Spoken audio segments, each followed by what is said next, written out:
Vous voulez faire de votre talent un métier? Venez à Vidéo Leader. Vidéo Leader. Numérisez votre vie.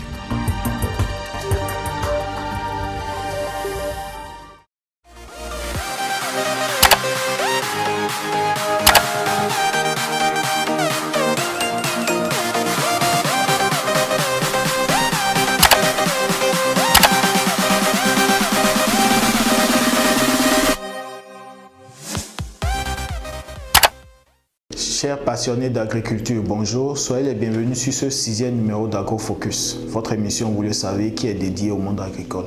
Cette semaine, nous irons à la découverte des chaînes de valeur ajoutée, plus précisément de la chaîne de valeur ajoutée du basilic africain, qu'on appelle communément chez nous le chayo. Comme vous le savez, votre émission est constituée de 3 rubriques, la rubrique découverte, la rubrique invité et la rubrique opportunité. Commençons par la découverte de l'ONG ABED. En fait, nous allons dans leur unité de production où ils font de la transformation, c'est-à-dire de la création de valeur ajoutée aux produits maraîchers. C'est avec Marcel Potier.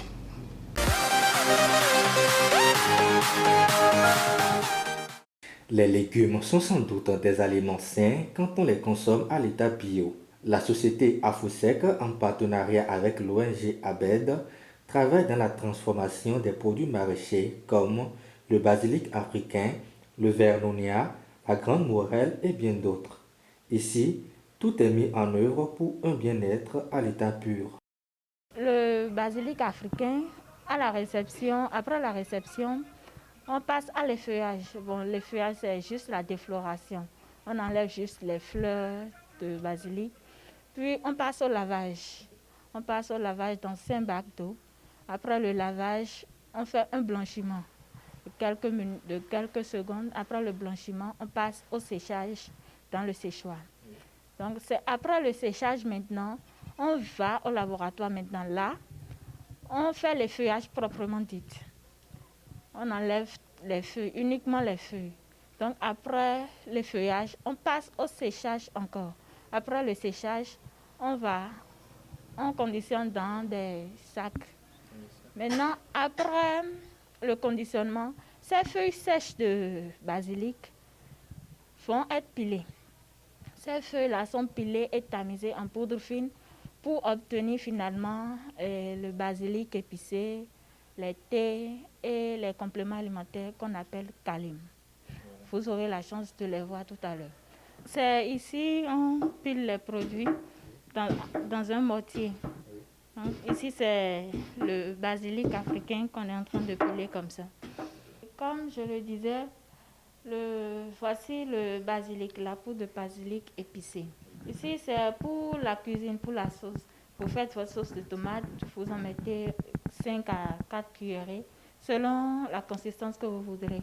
Et c'est très bon. C'est très bon. Ici, c'est le thé de chayo, le basilic africain.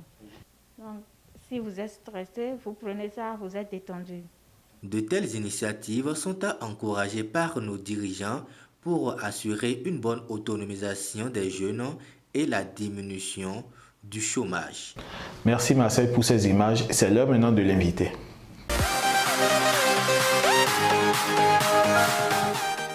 Monsieur Adrien Dogo, bonjour. Bonjour, monsieur le journaliste. Vous êtes ingénieur agronome, spécialiste en nutrition et système agroalimentaire. C'est bien ça? Soyez le bienvenu sur notre plateau. Merci.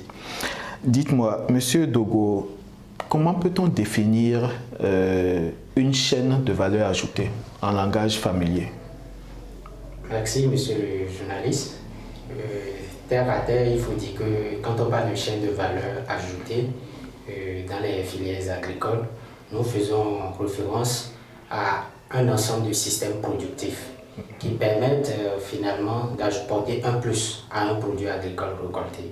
C'est ce plus que nous appelons de la valeur qui a été ajoutée au produit récolté.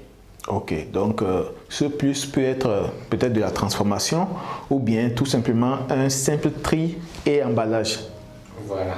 D'accord. Un produit récolté, oui, emballé, oui, qui n'a pas été vendu en vrac, tel que cela a été récolté oui, et emballé. C'est de la valeur qu'on vient d'ajouter à ce produit. D'accord, merci beaucoup. Dites-moi, pourquoi est-ce qu'il faut créer de la valeur ajoutée à un produit récolté? Quelle est l'utilité de la création d'une valeur ajoutée? La création de la valeur ajoutée à un produit agricole récolté Oui. A plusieurs avantages. Oui. Citons juste deux majeurs. Dans un premier temps, en créant de la valeur ajoutée, nous réduisons les pertes post-récolte, ce qui est en même temps un plus à gagner pour les producteurs. Ok.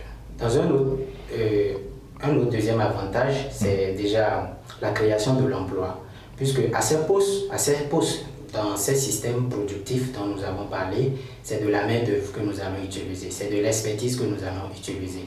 Donc cela va donc permettre de créer plus de l'emploi dans les communautés. Ok, d'accord. Bon, j'aimerais bien qu'on se donne un petit exercice, d'accord? On va essayer de discuter de la création de valeur ajoutée pour un produit très consommé au Bénin, le basilic africain, que nous appelons communément Tchayo. Dites-moi, comment est-ce qu'on peut le transformer? Merci. Ou bien, quel type de valeur ajoutée on peut y ajouter? Dites-moi. Merci, Oui. Monsieur le journaliste. Oui. Effectivement, le basilic africain, aujourd'hui, c'est une spéculation très consommée. Comme valeur ajoutée qu'on peut apporter à cette culture aujourd'hui, nous pouvons faire de la transformation, genre du séchage par exemple, Oui. les sécher et ce serait disponible dans les surfaces de distribution. Là, c'est disponible à plein temps, tout au long de l'année. Également, avec ce produit-là, nous pouvons faire des compléments alimentaires qui améliorent la nutrition dans les communautés. Également, nous en faisons des boissons à base du Tchayo, donc le basilic africain aussi. Donc il y a toute une panoplie de technologies qui existent aujourd'hui et qui ont été de plus en plus optimisées par le programme d'agriculture intégrée de ABED ONG. Ok. Dites-moi, pour faire cette transformation-là, est-ce qu'il y a des freins? Est-ce qu'il y a des difficultés auxquelles vous faites face? Bon, comme vous êtes déjà acteur de la transformation du Tchayo, est-ce qu'il y a des difficultés qui sont inhérentes à cette activité de transformation? Tout à fait. Oui, comme toute activité d'ailleurs, quand nous prenons spécifiquement la transformation du Tchayo, nous avons une contrainte majeure qu'il faudrait relever. Cette contrainte-là, c'est la température et les conditions climatiques. Qu'il vous souvienne que la période de disponibilité au fait du Tchayo en grande quantité correspond en même temps à une période où les conditions environnementales ne permettent pas de mener à bien l'activité de séchage des produits agricoles. Donc il faudrait donc développer des technologies adéquates qui permettent de relever ce défi-là dans la transformation du Tchayo. Donc le principal défi auquel on fait face si on veut créer de la valeur ajoutée par exemple au Tchayo, c'est des défis technologiques. Oui. Mais ces défis quand même ont été relevés.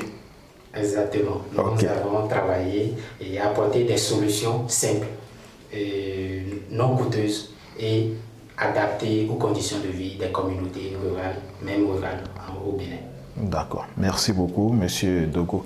Dites-moi, est-ce que vous avez un appel ou bien des conseils à donner à ces passionnés qui nous suivent et qui voudraient vraiment se lancer dans la création de valeur ajoutée, par exemple pour le Tchayo? Est-ce que vous avez un conseil à leur lancer ou bien un avis, je ne sais pas, dites-moi. Oui, tout à fait. Et pour tout particulier qui désire s'y lancer aujourd'hui dans la chaîne de valeur ajoutée du basilic africain, les technologies existent. Avec ABED ONG, notre programme d'agriculture intégrée, nous vulgarisons ces technologies-là aujourd'hui. Et aussi, c'est de savoir que c'est une opportunité d'entrepreneuriat pour les jeunes aujourd'hui, parce que le Tchayo a un potentiel commercial assez élevé. Sa demande de consommation est de plus en plus élevée ces dernières années, par exemple, au Bénin. Donc, c'est une opportunité. Les technologies existent, le marché existe. Ça n'attend que vous pour venir profiter de ces opportunités-là. Merci beaucoup, Monsieur Dogo. C'est un plaisir de vous avoir reçu. Chers amis, comme vous l'avez entendu, il y a des possibilités, elles sont énormes pour transformer le Tchayo ou transformer d'ailleurs tout autre produit agricole. Essayez de vous rapprocher des praticiens, ceux qui le font, et vous aurez certainement l'information utile pour pouvoir vous lancer. Sans plus tarder, allons vers la rubrique opportunités où nous allons vous présenter quelques opportunités de transformation du chayo, du basilic africain, comme nous avons décidé de le faire aujourd'hui. Un plan d'investissement et de rentabilité sur la création de valeur ajoutée pour le chayo.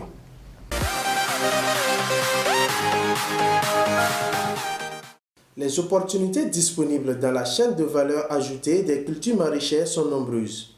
Cette semaine, nous allons nous accentuer sur les activités de la mise en valeur du basilic africain, communément appelé tiao en langue fon au Bénin. En effet, le tiao peut être séché suivant des méthodes bien précises pour la conservation de ses nutriments. Ce produit peut être aussi emballé, sec et vendu sur les grandes surfaces de distribution. Pendant une année, le basilic africain communément appelé tiao peut connaître une pénurie durant 9 mois environ à cause de la demande sur le marché béninois. Par exemple, investir une somme de 30 000 francs dans l'achat des feuilles de tiao en saison pleine peut générer un chiffre d'affaires de 100 000 francs en 2 mois seulement. Plus on investit dans la commercialisation de ce produit, plus on réalise de chiffre d'affaires. Outre que le séchage et l'emballage, on peut transformer le basilic africain en sirop ou encore en gélule de complément alimentaire, vu que le tiao est reconnu par la communauté scientifique pour ses vertus antibiotiques. Merci Razak pour cet élément sur les opportunités liées au basilic africain, plus communément appelé le chayo. Nous allons remercier Fashion House qui nous a habillés cette semaine. C'est tout pour votre émission AgroFocus. On va se donner rendez-vous la semaine prochaine pour une nouvelle émission. N'oubliez pas les 3 gestes qui sont très importants. Vous abonner à notre chaîne, aimer la vidéo et surtout la partager. À samedi prochain.